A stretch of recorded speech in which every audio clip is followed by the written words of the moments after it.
안녕하세요. 오만사입니다. 안녕하세요. 저는 올해로 57살이 된 평범한 대한민국의 아버지입니다. 이 사연을 쓰기까지 참 많이 망설였습니다. 쓰다 보면 괜히 제 속이 더 쓰릴 것 같고 누구 원망만 하다 끝나는 거 아닐까 싶어서요. 그런데도 오늘은 용기를 내봅니다. 마음 한편에 묻어두고만 있었던 이야기를 그냥 한번 털어놓고 싶었습니다. 작년 이맘때쯤 저는 정든 직장을 떠났습니다. 30년을 넘게 다녔던 곳이에요. 하루하루 치열하게 살았고 저 나름대로는 열심히 살았습니다. 가장으로서 책임감 하나로 살았다고 해도 과언이 아닙니다. 퇴직하던 날 제 손에 들린 건 작은 퇴직 감사패 하나, 그리고 집에서 기다릴 가족들 생각에 설레는 마음이었습니다. 그동안 마음속에만 품고 있었던 가족여행이란 걸 이제서야 실행에 옮겨보자고 생각했습니다. 그동안 늘 회사 일이 우선이라서 가족과 함께 이렇다 할 여행이란 걸 해본 적이 없었던 것이 매우 미안했습니다. 그래서 퇴직한 이후로 가장 먼저 해보고 싶었던 것이 가족과 함께 여행을 떠나보는 것이었어요. 비록 아들이 결혼한 지 얼마 되지 않아서 둘만의 시간이 더 소중할지도 모르겠지만 더 이상 시간을 미룰 수가 없더라고요. 하루라도 빨리 가족과 좋은 추억을 만들고 싶은 마음뿐이었습니다. 아내에게 이런 가족여행을 말을 꺼내자 그러더군요. 그런데 애들이 좋아할까요? 요즘 애들은 자기네 뛸길만 가고 싶어 하잖아요. 아무리 부모이지만 애들 입장에서는 재미가 없을 거 아니에요. 우리야 애들과 함께 가면 좋지만 애들이 그걸 알겠어요? 당신이 너무 기대는 하지 말아요. 애들이 조금이라도 싫어하는 티가 나면 그러려니 하고 포기해요. 알았죠? 아내는 아들이 결혼을 했으니 부부끼리만 여행을 가고 싶어 할 거라고 했습니다. 물론 그럴 거라고 생각도 되긴 했지만 저야 시간이 늘 나를 위해 정지하고 있지 않다는 것을 알기에 아들에게 직접 제안을 하기로 했습니다. 틀림없이 은퇴를 한 나를 위해서 가족여행을 기꺼이 가줄 것이라고 믿어 의심치 않았습니다. 그런데 그게 제 착각이었던 겁니다. 아들 녀석은 올해 33세 IT 계열에서 일하고 있고 결혼한 지 2년 됐습니다. 며느리는 고등학교 교사입니다. 저희 부부에게는 과분한 며느리였죠. 며느리와 아들은 거의 매일 집에 들러서 아내가 해준 저녁밥을 먹고 가곤 했습니다. 저나 아내가 따로 불러서 저녁밥을 먹고 가는 것이 아니라 아들이 엄마 밥을 먹고 싶다며 직접 찾아와서 밥을 먹었습니다. 며느리가 아직 음식 솜씨가 좋지 않고 늘 빵이나 시리얼이나 찐계란으로 대충 때우는 터라 집밥이 그리운 아들이 엄마가 해준 밥을 먹으러 온 것이었어요. 아내는 그런 아들과 며느리를 위해서 불만 없이 매일 저녁 식사 준비를 하고 아들 내외가 퇴근해서 찾아오기만을 기다리곤 했어요. 며느리는 아들과 똑같이 저녁밥을 얻어먹고 설거지만 대충 도와주고 아내가 해준 반찬을 바리바리 싸들고 집에 돌아가곤 했습니다. 아내는 며느리도 아들처럼 대했습니다. 아내에게도 며느리 또래의 딸이 있었고 또 그 딸이 다른 집의 며느리이기도 했으니까요. 일하느라 고생한 아들 내외를 위해서 저녁 시간은 늘 아내가 아들과 며느리를 위해서 기꺼이 할애를 했습니다. 그게 다 자식 사랑이 아니던가요. 맞벌이를 하는 신혼부부가 얼마나 밥 챙겨 먹고 살겠어요. 아내는 아들 내외가 편하게 아내가 차린 밥을 잘 먹고 가주는 게 정말 고맙고 대견해하고 있었어요. 오랜만에 식탁에 둘러앉아 밥을 먹고 있을 때 내가 조심스럽게 말을 꺼냈습니다. 삼시가 이번 여름에 우리 가족끼리 제주도나 한번 가자. 아빠가 운전 다 하고 숙소도 알아볼게. 어떠냐? 너 어릴 땐 바닷가 가자고 네가 얼마나 졸랐었니? 기억나? 그랬더니 아들은 젓가락을 내려놓고 조금 피곤한 얼굴로 이렇게 말하더군요. 아버지, 저는 요즘 그냥 집에서 에어컨 켜놓고 넷플릭스 보는 게 최고예요. 이 더운 날씨에 굳이 밖으로 왜 나가요? 시간도 아깝고 그냥 이번 여름에는 다른 데는 갈 생각이 없어요. 엄마랑 두 분이 다녀오세요. 아니면 저만 빼고 삼순이네랑 다녀오시던가요. 솔직히 아들이 이렇게 거절할 거라고는 미처 생각지 못했습니다. 제가 모처럼 꺼낸 가족 여행이 아니던가요? 그래서 내가 아들에게 물었습니다. 따로 너희들끼리 여행을 계획한 거는 아니냐? 아니에요. 그냥 날도 더우니까 집에서 푹 쉬려고요. 며느리도 내게 그랬습니다. 아버님, 이번 여름 휴가는 따로 일정을 계획한 것이 없어요. 그래서 아직 휴가 날짜도 맞추지 않았어요. 어머님이랑 두 분이서 다녀오세요. 그래, 알았다. 너희들이 정 그렇다는데 내가 고집을 피우겠냐? 조금 섭섭했습니다. 그래도 아들이 내가 오랜만에 하는 제안에 적극적으로 받아들일 줄 알았거든요. 며느리야 시집 식구들과 함께 하는 여행이 좋을 리만은 없을 테지만 아들은 그렇지 않을 거라고 생각을 했으니까요. 섭섭한 마음을 감춘 채 더 이상 말을 꺼내진 않았습니다. 아들과 함께하지 않는 가족여행은 의미가 없는 것 같아서 그냥 포기하기로 마음을 먹었습니다. 그런 후 3주가 지난 어느 날이었어요. 아내가 친구들 모임에 나갔다고 오더니 굉장히 기분이 나빠서 내게 그러더라고요. 여보, 정말 화딱지가 나서 죽겠어요. 당신 왜 그래? 밖에서 더위 먹은 거야? 왜 얼굴이 빨개져서 그래? 제가 열이 받아서 그래요. 냉수 한 잔 마시고 진정하고 말해봐요. 뭐 때문에 열이 받았는데 그래? 우리 삼식이 말이에요. 삼식이가 왜? 이놈의 자식이 글쎄 자기 장모랑 함께 코타키나발루에 갔다네요. 뭐? 진짜야? 내가 왜 거짓말을 하겠어요? 말이 안 되잖아. 올여름엔 휴가를 안 간다고 했잖아. 그런데 코타에 갔단 말이야. 그러니까 내가 열이 받죠. 당신은 그걸 어떻게 알았어? 내 친구 중에 순자라고 알죠? 응. 그런데 왜? 순자가 삼식이 장모가 운영하는 미용실 단골이잖아요. 어저께 오늘 우리 만난다고 그 미용실에 갔었는데 원장님이 안 보여서 물었더니 사위가 모시고 코타키나발루에 5박 6일 동안 여행을 떠났다고 하더라고요. 뭐야? 그러니까 우리 삼식이가 장모를 모시고 갔다 이 말이야? 그렇다니까요. 이럴 수가 있어요. 분명히 당신이 제주도에 가자고 할 때에는 안 가고 집에서 쉬겠다고 했잖아요. 내가 기분이 나빠서 혼났네요. 설마 그러겠어? 그래서 내가 삼식이한테 전화를 해봤어요. 그랬더니 진짜로 코타에 있었어? 그렇다니까요.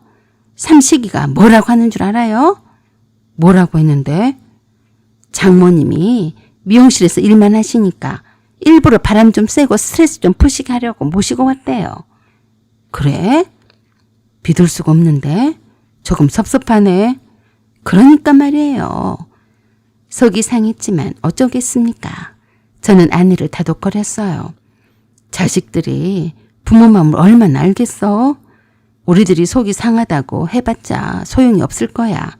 그냥 모른 척 합시다. 기껏 키워서 장가 보내고 며느리랑 밥까지 저녁마다 해서 먹여놨더니 자기 엄마 귀한 줄도 모르고 뭐? 장모랑 해외여행을 가? 내버려 둡시다.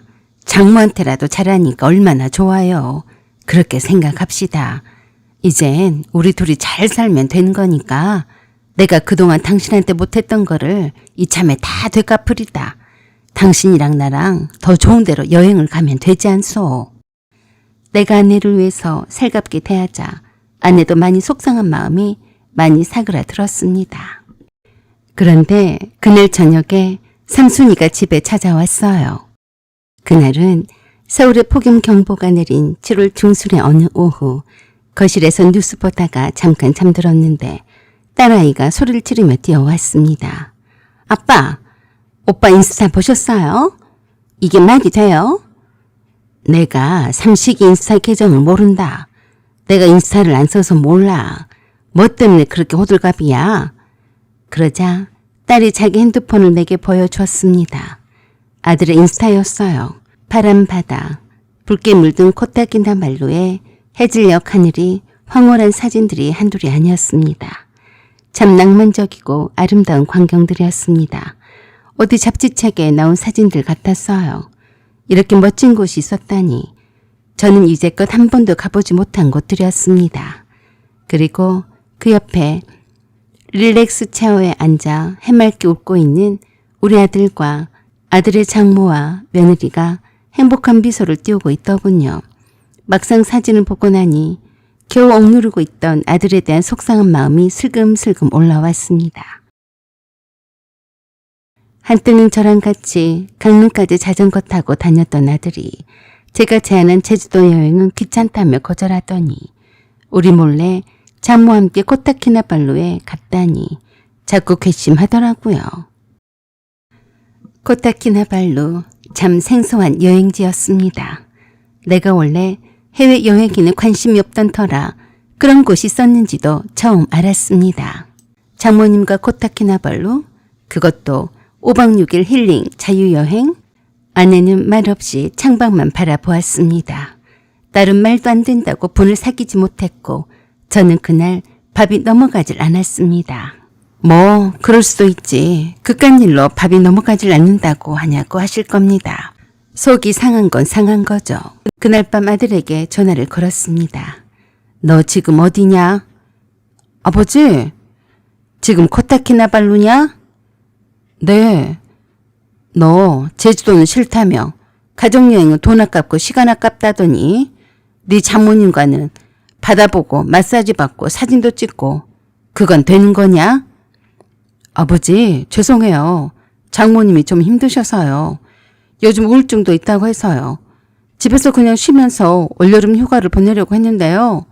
갑자기 마음을 바꿨어요. 그럼 우리는? 너한테는 나는 부모가 아니냐? 우리는 안 힘들어 보여서 그런 거냐? 아버지, 다음에 저희랑 함께 가시면 되잖아요. 뭘 그런 걸 가지고 그러세요? 어떤 사람들은 이런 내가 어른답지 못하다고 하실지도 모르겠습니다. 그런데 어쩝니까? 섭섭한 건 섭섭한 거니까요. 속마음을 숨기고 싶지 않더군요. 며칠 뒤 아들이 돌아왔습니다. 아내가 며느리에게 그랬습니다. 오늘은 네가 저녁 좀 준비해봐라 라고 했더니 며느리가 눈이 동그래져서 그러더라고요. 어머니, 죄송해요. 제가 알다시피 요리 솜씨가 없어서요. 어머니가 도와주세요. 너는 결혼한 지 얼마나 되었는데 아직까지 식사 준비를 혼자서 못한단 말이냐? 나도 좀 며느리가 해준 밥 좀 먹어보자. 아내는 며느리도 딸 같은 생각이 들어서 철이 없이 행동을 해도 그러려니 하고 받아주기만 했더니 이번에 아들이 장모만 데리고 우리 부부 몰래 코타키나발루 여행을 떠난 것을 보고 괘씸한 생각이 들었다고 했습니다. 저도 마찬가지더라고요. 자식도 이쁜 짓을 해야 이쁜데 하물며 남의 자식은 더하면 더하겠죠. 아내는 아들과 며느리의 버르장머리를 고치겠다며 예전처럼 다 해주지는 않았습니다. 맨날 퇴근 후에 저녁밥을 얻어먹고 가면서 그냥 가지 않고 반찬거리를 하나씩 싸갖고 갔으면서 며느리는 시부모 알기를 우습게 알고 아들은 자기 부모 알기를 너무 편하게 아는 게 문제라고 생각을 했습니다. 며느리가 서툴지만 자꾸 음식을 하는 버릇을 해봐야 요리 솜씨도 늘 게 아니겠습니까? 며느리는 낯짝도 좋게 자기네들끼리 여행을 다녀온 주제에 염치도 없이 변변찮은 선물도 없이 와서 저녁밥을 얻어먹으러 왔다가 저녁밥 준비를 하게 되자 매우 황당해 하더라고요. 그런 며느리에게 내가 그랬습니다. 시간이 아직 여유가 있으니까 아가, 너는 시장에 가서 장 좀 봐와라. 오늘은 복날이니까 삼계탕을 먹자. 마침 네 시누이네 식구들을 불렀으니까 넉넉히 준비해라. 알았냐? 그 말에 아들이 깜짝 놀라서 그러더라고요. 아버지, 삼순이도 와요? 왜 그렇게 놀라냐? 춘심이 혼자서 어떻게 삼계탕을 끓여요? 해본 적이 없는데요. 그러니까 지금 하면 되는 거지. 그럼 네 엄마가 하랴? 지금까지 맨날 저녁밥을 얻어먹었으면 이제 며느리가 한 번쯤은 밥을 해서 바쳐야 하지 않겠냐? 참 염치도 없다. 그러자 아들이 아무 말도 못했습니다. 아들 내외가 편하게 밥 먹으러 왔다가 웬 날벼락이냔 식이었습니다. 그리고 딸과 사위가 오자 나는 본격적으로 은퇴기념 유럽여행을 계획을 했습니다. 우리 부부만 가기에는 힘이 들어서 딸이 우리 부부의 길잡이 역할을 해주기로 했어요. 그러자 아들이 내게 그랬습니다. 아버지, 왜 나만 쏙 빼고 유럽 여행을 가시는 거예요? 너는 그럼 왜 우리한테 거짓말을 하고 네 장모만 모시고 코타에 갔었냐? 괘씸하네. 그건 제가 말씀을 드렸잖아요. 유럽 여행은 저도 못 가본 곳인데 왜 삼손이만 데리고 가세요? 내가 널 뭘 믿고 가자고 하겠냐? 그리고 유럽 여행비로 내가 너한테 빌려준 5천만 원을 당장에 갚아라. 그 돈으로 여행 경비에 충당할 거니까. 알았냐? 네? 저희 전세자금으로 대주신 거 아니셨어요? 대주긴 누가 대줬다고 그러냐? 분명히 계약서에 이자를 지급하라고 했는데 네가 한 번이라도 나한테 이자를 준 적이 있냐? 당장에 갚아라. 부자지간이라도 돈 관계는 확실히 하라고 하더라. 그러자 아들이 기절초풍을 하며 아내에게 따져 물었습니다. 엄마도 그렇게 생각하세요? 아버지가 갑자기 왜 그러세요? 왜 그러긴? 왜 그러겠냐? 돈을 빌려줬으면 당연히 갚아야지. 아빠 말 못 들었냐? 당장 5천만 원 갚아라. 알았냐? 삼순이도 아들에게 한마디를 거들었습니다. 오빠, 아버지한테 5천만 원이나 빌렸어? 많이도 빌렸네. 그 돈을 아빠 은퇴 기념으로 유럽 여행을 내가 모시고 다녀올 테니까 빨리 갚아. 지금 그것 때문에 여기 온 거야. 멀리 간 김에 한 달 정도 다녀올 거야. 거기에다가 내가 한마디 더 덧붙였습니다. 그동안 이자까지 합해서 계산 잘해서 갚아라. 알았냐? 네가 네 엄마나 내가 잘해줄 때 잘했어야지. 부모라고 자식한테 무조건 다 퍼줘야 하는 것은 아니다. 알았냐? 그날 며느리가 혼자서 주방에서 음식 준비를 하느라 얼마나 고생을 했는지 다시는 오는 법이 없었습니다. 아들도 내가 돈을 갚으라는 성화에 못 이겨 직장 신용대출을 받았다면서 5천만 원을 돌려줬습니다. 부모가 빌려준 돈은 갚을 필요가 없다고 생각을 했다가 막상 내가 갚으라고 하니까 서운해 하더군요. 그러던지 말던지 자식도 부모에게 잘해야 정이 가는 것이지 자식이 부모 알기를 우습게 알면 아무리 자식이라도 섭섭하지 않겠습니까? 아들과 며느리는 그날 이후로 발길을 끊었습니다. 둘만 잘 살면 그만이지요. 저는 2달 뒤에 딸과 함께 유럽 여행을 아내와 함께 잘 다녀왔습니다. 제 딸도 유럽 여행이 처음이라서 참 행복하더군요. 사연은 여기까지입니다. 구독과 좋아요, 알림 설정 부탁드려요. 감사합니다.